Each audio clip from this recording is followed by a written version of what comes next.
না 20 বছরে নিয়োগ হয় নাই, যেটা এই যে মানে নিয়ম অনুসরণ করে যে নিয়োগ বিজ্ঞপ্তি দিয়ে পরীক্ষা নিয়ে যে নিয়োগ, সেটা হয় নাই। চিরকুটের মাধ্যমে লিস্ট আসছে, সেই অনুযায়ী তো নিয়োগ হয়েছে।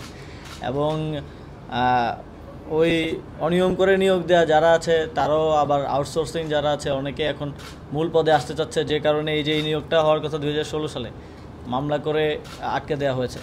এবং এবারও যখন আমরা নিয়োগ বিজ্ঞপ্তি, আপনারা জানেন যে সরকারের একটা সিদ্ধান্ত আছে যে শূন্য পদগুলোতে নিয়োগ দেওয়া হবে, যাতে করে আমাদের বেকারত্ব সমস্যা কিছুটা হলেও লাঘব করা যায়।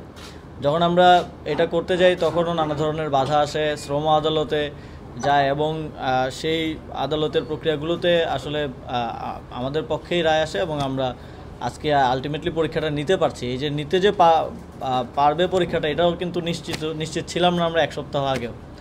তো এর ফলে আপনারা যদি দেখেন যে এখানে 1665টা পদের বিপরীতে পরীক্ষা দিচ্ছেন 2,03,494 জন, মানে প্রতি পদের বিপরীতে পরীক্ষা দিচ্ছেন 122 জন। মানে আমরা ইউনিভার্সিটিতেও যখন অ্যাডমিশন টেস্ট দিতাম একটা সিটের বিপরীতে 30 জন 40 জন হয়তো দিতাম।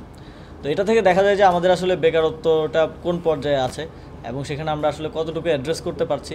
তার মধ্যে এই যে নিয়োগ নিয়ে যেই জটিলতা এবং আদালত, তারপর আউটসোর্সিং যারা আছে তারা নতুন নিয়োগ হতে দেয় না, এগুলোর কারণে শূন্যপদগুলো পূরণ করার ক্ষেত্রে অনেক চ্যালেঞ্জ রয়েছে। আমাদের স্থানীয় সরকার পল্লী উন্নয়ন সমবায় মন্ত্রণালয়ে প্রায় 60,000 শূন্যপদ আছে এবং এর মধ্যে অধিকাংশই আপনারা জানেন যে পৌরসভা, সিটি কর্পোরেশনের মতো স্বায়ত্তশাসিত প্রতিষ্ঠানগুলোর, সেগুলোতে আমরা চাপ দিতে পারি না। কিন্তু আমাদের মন্ত্রণালয়ের অধীনে যেগুলো আছে সেগুলোতে আমরা ইতিমধ্যেই অনেকগুলো সার্কুলার গিয়েছে। এখানে হচ্ছে এটা একটা বড় সার্কুলার, প্রায় 1665 জন, কিন্তু টোটাল আমার কাছে লাস্ট রিপোর্ট অনুযায়ী 3500 জনের সার্কুলার গিয়েছে বিভিন্ন সংস্থা, দপ্তর সংস্থার, কোথাও 100 জন 150 জন এরকম করে।